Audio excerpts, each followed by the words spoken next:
So, do you know how to raise the stake of a mission? By letting Tom Cruise fighting Sauron. Once again, the Mission Impossible franchise is back on the big screen, and I would say it continues the trend of getting better than the last. The first one is kinda alright, the second one, the third one, the fourth one, the fifth one, the sixth one, this one. I think it's slightly better than the sixth installment, which means it's the best of the series. This time the antagonist is a godlike power level bad guy, a carbon copy of Sauron, an eye that makes all the politicians in the world wanting to take it for themselves to achieve world domination. This entity is built up so well, I can really take it as this world-threatening thing that can destroy everything if it chooses to. This is already well set up in the opening that showcases the power of entity, and throughout the mission, the entity keeps on being the biggest threat to the protagonist from completing their mission. We haven't really got the chance to see the real entity yet, as this is only part 1. The villain is mostly represented by Esai Morales Gabriel, who, to be honest, is kind of a weak antagonist in terms of motivation, but everything else about him is top notch. He is calm, cool, calculated, competent, cunning, even a good fighter. He never really loses a fight until of course Ethan beats him. His motivation is sort of the cult or fanatic who believes in this entity, thus doing his bidding, and that's really it. They try to make him a personal rivalry for Ethan, but it doesn't really work for me, as we never know what happened before the first movie, and a few flashbacks that don't really show much. It's hard for me to care about their personal history. The mission itself is really a thrill ride, more emotional and more impactful than almost all the previous movies. This time, every time they are on a mission, the film finds a way to make me care about what happens by having Ethan continue to rush for the mission in order to save his friends. And as the film sets up all their relationships very well, I was at the edge of my seat whenever an action started, as I was afraid for their lives. All the action has stake and weight to them instead of something fun or good to look at, and they are definitely fun and good to look at. And the mission makes more sense this time, none of those dumb luck or sheer will pushing through impossible types of mission. This time it is just them using all the skills they have and living up to the moment. Great! I hate coincidence or just winning by impeccable timing. Other than Gabriel, a few new characters are being added, and almost all of them, disregarding their screen time, have a complete story. The main one is of course Grace, who went from a nobody and in the end becomes somebody. Her growth and transformation is one of the biggest highlights of the film. It is understandable, logical, and in the end I can feel and know why she made her choices and becomes somebody. Paris also leaves a great impression despite having lesser screen time. She is mostly there to be the silent but deadly #1 gal, but the film still manages to find ways to make her more dimensional and more fleshed out instead of just being a competent goon. Her growth is probably the most touching one, at least for me. The two cops, Jasper and Degas, mostly comedic relief and some additional tension and chaos, but near the end they start to have a growth of their own as well, which adds that little extra flavor to this well-written script. Although Jasper did become an illogical idiot for a while after everything, but it doesn't hurt the movie that much at that point.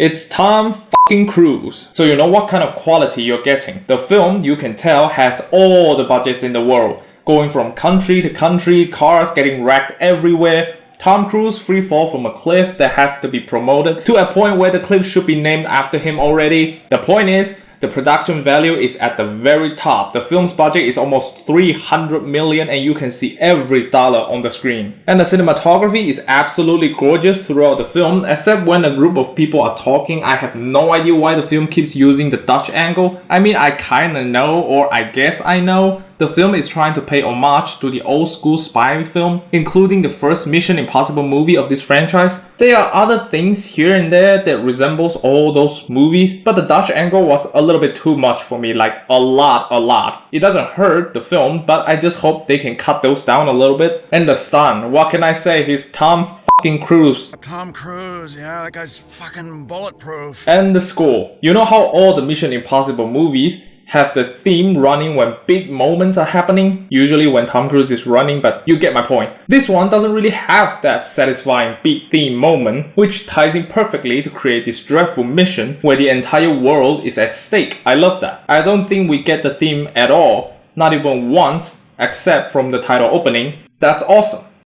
Now on to something that I don't like. Not that I don't like, I was disappointed with. Mainly two things. One, Vanessa Kirby's Alana is mainly a plot device to connect the second act to the third act. Her appearance makes sense, but the film doesn't really do a lot with her, and Grace got mixed up in all of this because of her, and it didn't really explain exactly why she chose her. The third act, the character of Alana didn't really do much. She didn't do anything actually, just a plot device, but Vanessa did get to shine. I mean, she always shine. The other thing that I'm disappointed with is the ending. This is the first part of God knows how many parts there are. Since we already know the protagonist, I think the film should have the antagonist having a big win over the good guys. You know, like The Empire Strikes Back or The Dark Knight. Bad guy wins and the good guys sort of win, but actually they lost, that type of ending. I mean, I know they lost someone, but the ending is kind of a big win for the good guys. Gabriel did put out a good fight, but in the end he kind of lost completely in a way. So that diminishes the presence of this big threat by a little for me. But those are not that big of a deal. I just hope they can do something else and then the film would have been almost perfect with that great ending to keep me wanting more. Now the story is basically end. I mean, the good guy already won. Why should I care about the next movie? Quality? Top notch. Action, set pieces, stunt, location, cinematography, score, acting, everyone is perfect. Story-wise, better than every previous film. Characters are also better than all that comes before. The big dreadful feeling is there, everything is at stake, every second is so enjoyable and thrilling. The film is long, almost 3 hours, but it flew by so fast, another indication of a good movie. I feel like it's not even 2 hours yet and it just ended when I wanted more. Truly awesome movie and definitely the best of the franchise for now. Hope the next one can still beat this, continuing the pattern.